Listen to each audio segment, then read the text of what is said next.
go ahead and start section 4.8, and our goal today is to talk a little bit about isosceles triangles, and example 1, that's what we're going to tackle today. But before we do that, let's get some basics down pat about isosceles triangles. Remember, we have at least 2 congruent sides, so if it's isosceles, so we have 2 congruent sides. That's the hallmark of it. The congruent sides are called the legs. So let me just do a quick sketch here. And so if these are my congruent sides, then these are known as legs. Okay? And then the vertex angle is the angle formed by the legs. So the 2 legs, when they meet, this angle right in here, that's known as the vertex angle. Okay, that has a special name, the vertex angle. And then the side opposite the vertex angle, the side that's not equal, this is your base. Okay, so that side is the base. And then these 2 angles here and here are known as base angles. Okay, so everything has a name, so you understand, the breakdown. In this drawing, here's your 2 congruent sides. So 3 is your vertex angle, and 1 and 2 are your base angles. Okay. We have a couple of theorems. You're going to put these in your electronic notebook. I will look for these figures. If I can find them, I will look for them. I'm sure they're online, and I'll put those in a Google Slides presentation for you so you can work on your electronic notebook. The first theorem is called the Isosceles Triangle Theorem. And this is what it says. If 2 sides of a triangle, here they are congruent, then the angles opposite of the sides are congruent. So if these 2 sides are congruent, then the side, let's look at the angle, this side, the angle that's opposite of AB would be angle C. So angle C would then be equal to angle B. That's what they're saying there. So if you have 2 congruent sides, then those angles opposite of them will also be congruent. That's what that theorem says. Then you have the converse. If you have 2 angles of a triangle that are congruent, then the sides opposite of them must also be congruent. That would be the converse.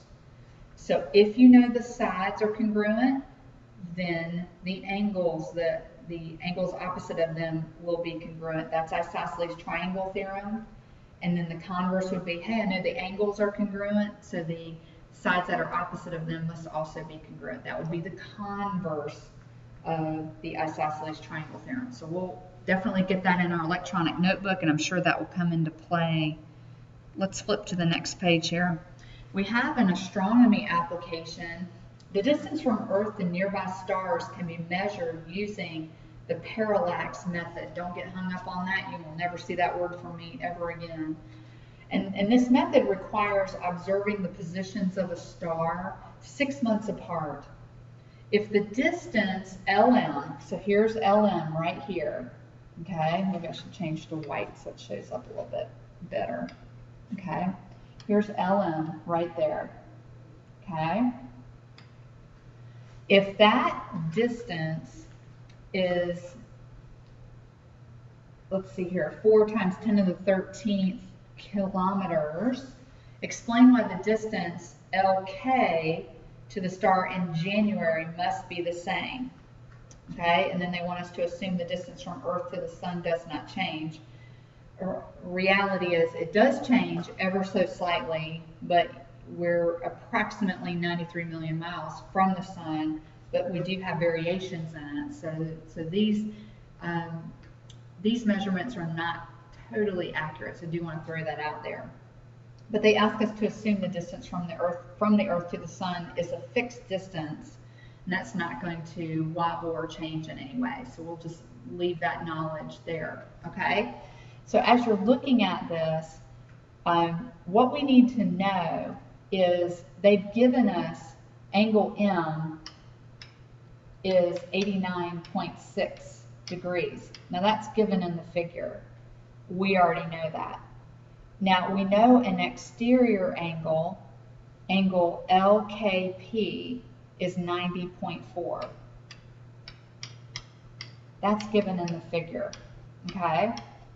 So if I want to know angle LKM, then all I have to do, because I know that LKM and LKP form a linear pair, which is 180 degrees, I'm going to do 180 minus 90.4. I'm going to just do a quick math problem there, no big deal.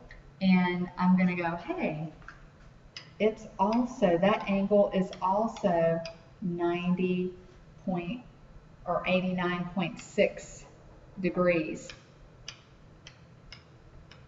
I go, okay, so if angle M is congruent to angle LKM, because they're both 89.6 degrees, then can we use the converse of the Isosceles Triangle theorem to prove that yes, indeed, segment LM is congruent to segment LK?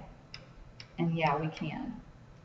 If you know those bottom angles are equal, then the sides opposite of them are also equal. That's the bottom line. That's what the converse of the Isosceles Triangle theorem is all about. That's what it's conveying, okay? So if you have questions about that, I hope you weren't too hung up. This is actually some fairly simple math. We're using our linear pairs, establishing that the base angles are equal. If the base angles are equal, then the legs must be equal by means of the converse of the Isosceles Triangle theorem. Okay, so write down your questions and we'll talk about it tomorrow.